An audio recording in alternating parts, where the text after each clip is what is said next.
So for a lot of us, Jerry, when stress is getting high, we've maybe tried all of the other things that you've mentioned, and there's still something there that we really, it's really getting to us, grabbing us. We can't seem to let it go.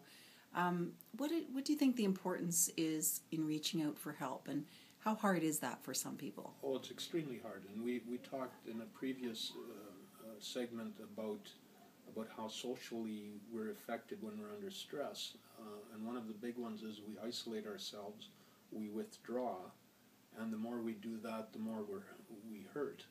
And so reaching out is a challenge, but as soon as you do it, it begins to have a positive impact on your life. Mm-hmm.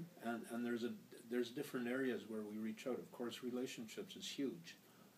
And when we're in relationships with people, whether it's our partners, our spouses, family on the farm, business partners, we need to connect with them to maintain and build on relationships.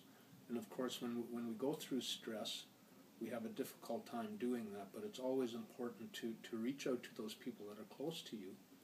But it's also interesting how when people are under stress and do isolate themselves, that they have a difficult time reaching out to the people that are closest to them. Mm-hmm. And so sometimes it's people outside of that circle of family, and there's friends, or there's clergy, psychiatrists.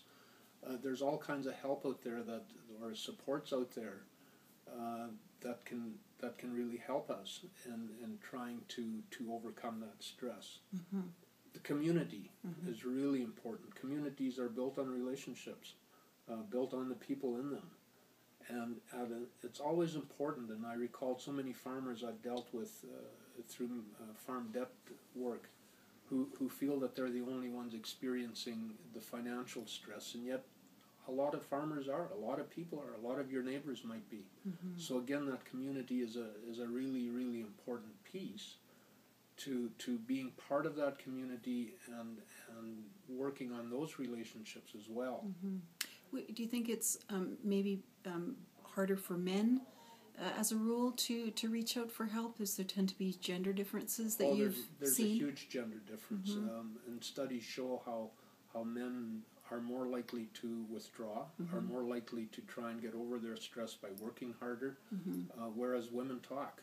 Mm-hmm. Women are much freer to talk about what's going on in their lives, and so that just adds another piece to, again, going back to the relationship issue, mm-hmm. where men and women handle stress, handle depression, handle these difficulties in life so much differently. Mm-hmm. And so again, that can have a huge impact on relationships. Mm-hmm.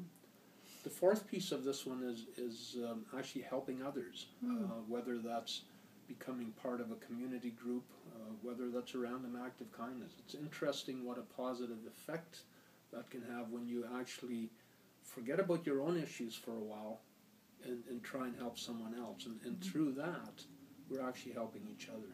Right. And it's so much a part of the rural culture and the farming culture to do just that. Exactly. I think where the difficulty arises for a lot of farm families is that the culture of pride and resilience and independence is also, very much a part of one's growing up and socialization. So it can become harder to speak about it. But as you've said, you open that door just a little bit and either let someone else in or allow someone else to help you, and the benefits are huge, aren't they? And it isn't necessarily that someone will provide answers for the dilemma you're facing or the stress you're under or the problems you're having. It's rather just being able to verbalize what's going on inside of you, and that's mm-hmm. such a freeing thing that you can mm-hmm. do, and it helps so much. So you're going to want someone who is a good listener and is not going to judge you for what you have to share with them, and can keep it in confidence. Normalize and validate. Yeah, absolutely. You betcha. And so that's something obviously that the counselors at the Farm and Rural Support Services are trained to do and do on a regular basis. Our services are confidential and free, and all of our counselors are trained as well as they come from with a farming background. So anyone who does call the line knows that they will be speaking with someone who's maybe walked a mile in their shoes. Exactly. Yeah. Exactly. Okay. Thanks for that.